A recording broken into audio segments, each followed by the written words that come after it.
በእግዚአብሔር የታሰበች የእግዚአብሔርን ቀን ብቻ የምትጠብቅ ሐና ትገርመኛለች። አንደኛ ሳሙኤል ምዕራፍ 1 ቁጥር 1 ላይ ታሪኳ ይጀምራል እንዲህ ብሎ በተራራማው አገር በኤፍሬም ከአርማቴ መሴፋ የሆነ ስሙ ሕልቃና የተባለ አንድ ኤፍሬማዊ ሰው ነበረ። ሚስቱ ደግሞ ሐና ትባላለች። እስቲ ሐና በሉ። በቤተ ክርስቲያን ሐና ተብሎ ሲጽፍ ሲጠብቅና ሲላላ ትርጉሙ ሌላ ነው። ሐና እና ሃና የሰማችሁ ነው? የሰማችሁ ነው? አዎ፣ ያ ከቀያፋው ጋር የነበረው ሃና ይባላል። እስቲ ሃና በሉ። ደግሞ ሃና አይደለም ያኛው፣ እሺ ሃና ነው። እችኛዋ ማናት?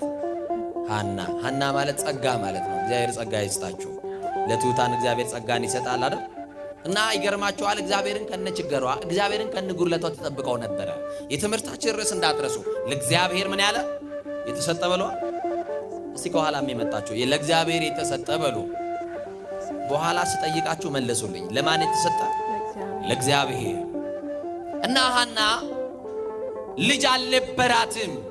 ደግሞ መጽሐፉ ቃል በቃል የሚናገረው እግዚአብሔር ማኅፀኗን ዘግቶ ነበር ይላል። በቃ እግዚአብሔር የዘጋው ነገር ካለ ራሱ ላይ መጠበቅ ነው። የሰማችሁ ነው? ዓለም ተስፋ እየተቆየ ያስቆረጠ፣ በጆሮ የሆነ ነገር የተናገረ፣ ከተማ ስትወጣ የሆነ ነገር የተናገረ፣ እግርና እግር እስኪማታ መንገድ እስኪጠፋብ ድረስ አረማመድ እስኪቀየር ድረስ መንገድ ላይ ዱካ ይዘው የተቀመጡ ሰዎች በአሽሙር አላሳልፍ እስኪሉ ድረስ ከማጣት የተነሳ ቅስምን ሊሰብሩ ይችላሉ።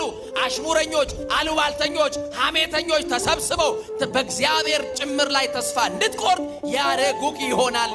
ሐናን የማይናገራት የለም። ሁሉ አፉን የሚያላቅቀው በሐና ላይ ነው። ሐና ምን ታርግ? ማኅፀኗን የዘጋው እግዚአብሔር ማን ነው? እግዚአብሔር የዘጋውን ደግሞ ሰው ተሰብስቦ አይከፍቱም። እግዚአብሔር የዘጋውን ጥበበኞች አይከፍቱትም። እግዚአብሔር የዘጋውን ማን ነው የሚከፍተው? ንገሩኛ። ስለዚህ የሐና ጉዳይ ያለው ማን እጅ ነው? ወንድም ያንተም ጉዳይ ያለው መድኃኔዓለም እጅ ነው። የኔና የናንተ ጉዳይ አስማተኛ እጅ አይደለም። ያንቺ ጉዳይ ያለው ጠንቋይ ጋር አይደለም። ልጅ የሚሰጥ አስማተኛ የለም አለ? ልጅ የሚሰጥ ጠንቋይ አለ? ልጅ የሚሰጥ ባለ መድኃኒት አለ? ልጅ የማስጦታ ነው ብላችኋል እግዚአብሔር። ስለዚህ ሐና እግዚአብሔርን ከነጉድለቷ ተጠብቀዋለች። የጎደለ ነገር እኮ አለ ወንድሜ። አዎ ለጊዜው ተቸግራል፣ ተጨንቃል። በችግር ሰዓት ደግሞ ወዳጅ ምን እንደሆነ ተምረህበታል። የጓደኛ ልክ አውቀህበታል። ዘመድ ምን እንደሆነ ጓደኛ ጉደኛ እንደሆነ አይተህበታል፣ ተምረህበታል። ግን ግድ የለም ከነጉድለት እግዚአብሔርን ጠብቀው። የመጣ ቀን ግን እግዚአብሔር ይክሳል። የመጣ ቀን ግን የጎበኘህ ቀን ግን እግዚአብሔር ለዘላለም ቀና ያረጋል። እንዳትወድቅ ቀና ያረጋል። ላታዘም ላትሰበሩ እግዚአብሔር ይደግፋችሁ። ለዘላለም ይደግፈን መድኃኔዓለም። ምን ይበለ? ይደግፈን መድኃኔዓለም። ይገርማችኋል፣ ከነጉድለቷ እግዚአብሔርን ጠበቀችው እና አንድ ቀን ስድቡ በረታባት። በቃ ሲበረታባት ባሏን አማከረችውና በእኔ የተነሳ አንተ ስለምን ትሰደባለህ? እግዚአብሔር ማኅፀኔን ዘግቶታል። የኔ ችግር ነው፣ ችግሩ ያለው እኔ ጋር ነው። ስለዚህ በእኔ የተነሳ መሰደብ ስለሌለብህ የምትወልዷን አምጣና አግባ፣ ግን ልጆቿን በእኔ ጭን ላይ ትውለድ። ልክ ልጅ እንዳለኝ እጽናናለሁ፣ አልቀየምም ብላ ነገረችው። ይሄ የምታረግ ብርቱ ሴት አለች? ንገሩኝ በማለት ይሄን የምትል ጠንካራ ሴት አለች? ካለች እንደ ሐና ተገኝታለች። አያችሁ፣ አንድ 3 ዓመት ጠብቅ ትዳር ውስጥ ልጅ ከሌለ ማን እንደሚገባ ታውቃለህ? ጓደኛ አይደለም፣ ከጎረቤት የሚቀርማል፣ ቤተ ዘመድ ይመጣል። እንዴ ሌላ የምትወልዷ ሞልታ አይደል ብሎ የሚያማክሩት። የእግዚአብሔርን ቀን ጠብቅ የሚል ቤተሰብ ማታገኝ። እንደ ሐና ጠብቅ፣ እግዚአብሔር ሳሙኤልን ሊሰጥ ሊሆን ይችላል አይሉ። እንደ ሳራ ጠብቂ፣ ይስሐቅን ልታገኝ ይሆናል አይሉ። እንደ ዘካርያስ እግዚአብሔርን በማምለክ ጽና፣ እግዚአብሔር ሲጎበኝ እንደ ዮሐንስ ያለ ብሩሃን አይኖች ያሉት ልጅ ይሰጣል ብሎ አይጠባይን መክሮ። እመነኝ፣ የሚገቡ ሰዎች ያካፍለዋል ዕቃ። እና ሐና ለባሏ ነገረችው። ፍናና የተባለችን ሴት አገባ። በአመቱ ልጅ ወለደች። በመጣች በአመቱ እየሰማችሁ ነው አይደል? ልጅ ወልዳ ስድቡ ከውጭ የነበረው አሁን ከውስጥ ሆነላት። ጎረቤት ነበር የሚሰርባት፣ የሰፈር የአካባቢ ሰው ነበር የሚሰርባት። ትላንት ከኋላ የመጣችዋ ፍናና እናለቻት፣ አንቺ እግዚአብሔር የረገመሽ በቅሎ፣ እግዚአብሔር ማኅፀንሽን የዘጋ የከለከለሽ እያለች ትሰርባታለች። እንባዋን እየጠረገች አውቀዋለሁ የማመልከውን ጠብቀዋለሁ፣ እግዚአብሔር መሰደቤን ያርቅልኛል እያለች ተጠብቀዋለች። ጠብቁት እየተሰደባችሁ ቢሆን፣ በየትኛውም የኑሮ ሸለቆ ውስጥ ገብታችሁም ቢሆን አማኑኤልን ጠብቁት። ቢዘገይም በእርግጥ ይመጣል። ሊመጣ እግዚአብሔር እርግጠኛ ነው። እንመጣለን ብለው ተስፋ የሰጧችሁ ሰዎች ሊቀሩባችሁ ይችላል። አማኑኤል ግን ሊመጣ እርግጠኛ ነው። ይመጣል። አንገት ሰብራችሁ አትቀሩም። ይመጣል። ቀና ያረጋችኋል። የተዘጋውን ሊከፍታል። የደረቀውን ማኅፀን ያለመልማል። በልጅ ናፍቆት ለምትሰቃዩትም ይደርስላችኋል። እና ጭኗ ላይ እየወለደች የፍናና ልጅ እየተንከባከበች ደግሞ ሌላኛው ዓመት ላይ ልጅ ወለደች። ሌላኛው ዓመት ላይ ልጅ ወለደች። ቤቱ ልጅ በልጅ ሆነ። አንዱም ግን በእግዚአብሔር ዓይን አልታየላትም። ታዲያ ልጅ ምንድነው ጥቅሙ? ሺህ ብትወልዱ ጥቅሙ ምንድነው?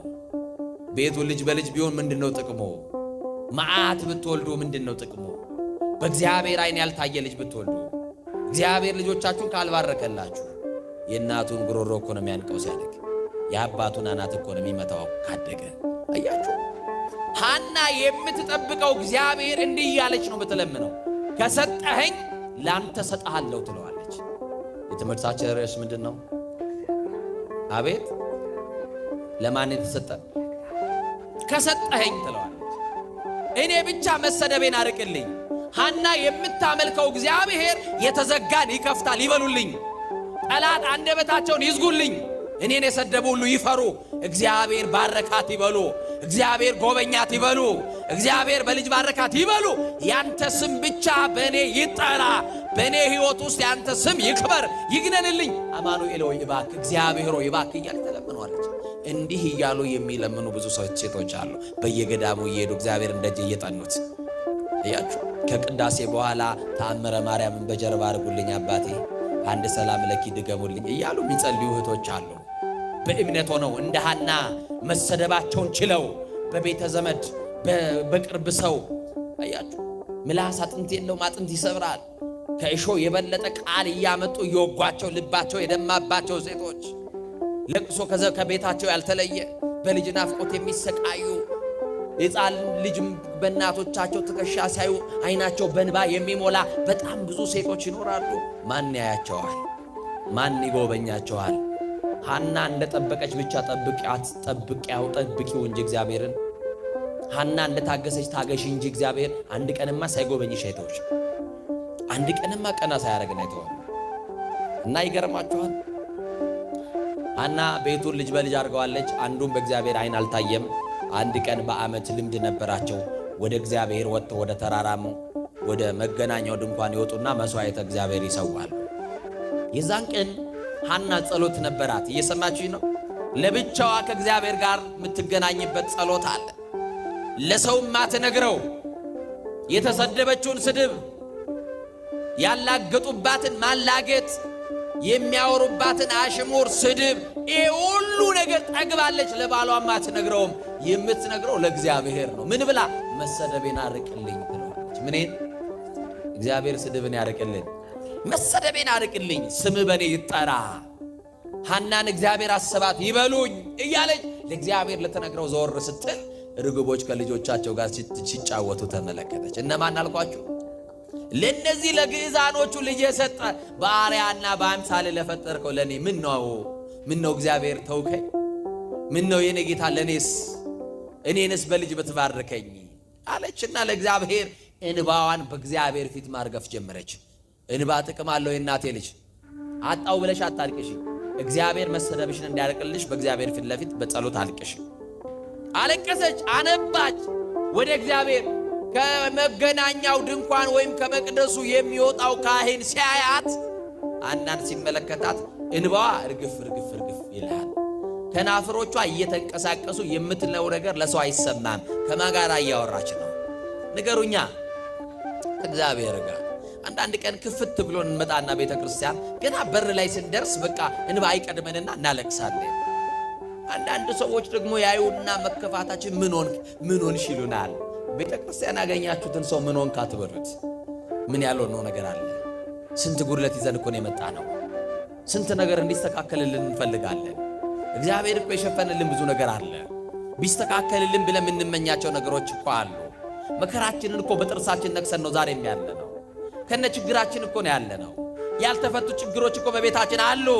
ይሄ ሁሉ ነገር ይዘን ነው በቤት ያለ ነው። እናለቅሳለን። በቃ ምናለቅሰው እግዚአብሔር እንባችንን እንዲያብስልን፣ ለቅሶን ከቤታችን ለዘላለም እንዲያርቅልን፣ እግዚአብሔር የደስታን መንፈስ በቤታችን እንዲያደርግልን ነው። እናለቅሳለን። በቃ አለቀሰች። ካህኑ ግን ምን አላት? የወይን ጠጅ ጠጥተሽ ነው አይደል ስካር አይተውሽም አላት። የሚያጽናናት ካህን አስለቀሳት። መለሰና መጠገን የምነበረበት ደግሞ ደገመና ሰበራት። አንዳንድ ጊዜ እኛ ራሱ ማጽናናት አንችልም። አያችሁ፣ መፍረድ ይቀናናል። ምን ሆንሽ ልጄ ማለት ይችል ካህኑ የወይን ጠጅ ጠጥተሽ አላት። እሷም በትትና መለሰችለት። ይገርማል። እኔና እናንተ የሌለን ትዕግስት ነው ሐና የነበራት ትዕግስት። ካህኑ አባቴ የወይን ጠጅና የሚያሰክር መጠጥ በፍጹም አልጠጣሁም፣ እኔን የሚያስለቅሰኝ ምን እንደሆነ ታውቃለህ አባቴ? ማጣት። ምን አለችው? ወገኖቼ ማጣት እኮ ያስለቅሳል። ዘመድ ራሱ እንዲጠላን ያደርጋል። ወዳጅ ባይዱ ዘመዱ ባይድ ይሆንብናል። አያችሁ፣ ሲኖራችሁና ሳይኖራችሁ እኮ ሰው እኩል አይደለም። ሰላምታውም ከበሬታውም ሁሉ ነገር እኩል አይደለም። የሚያስለቅሰኝ ማጣት ነው። ልጅ ባለመኖሬ፣ ልጅ ስለሌለኝ አለቅሳለሁ፣ ወደ እግዚአብሔር እያለቀስኩ ነው ሲል ካህኑ ደነገጠና ጸሎቷን አሳረገላት። ምን ብሎ? እግዚአብሔር ይስማሽ አላት። እግዚአብሔር ይስማችሁ፣ እግዚአብሔር ጸሎታችሁን ይስማ፣ እግዚአብሔር ይስማሽ አላትና ጸሎቷን አሳረገላት። ወዲያውኑ ለእግዚአብሔር አንድ ነገር ተሳለች። እግዚአብሔር ሆይ ዛሬ በፊትህ ልመና አቅርቤያለሁ፣ ወንድ ልጅ ከሰጠኸኝ ቤተ መቅደስን እንዲያገለግል እሰጥሃለሁ አለች።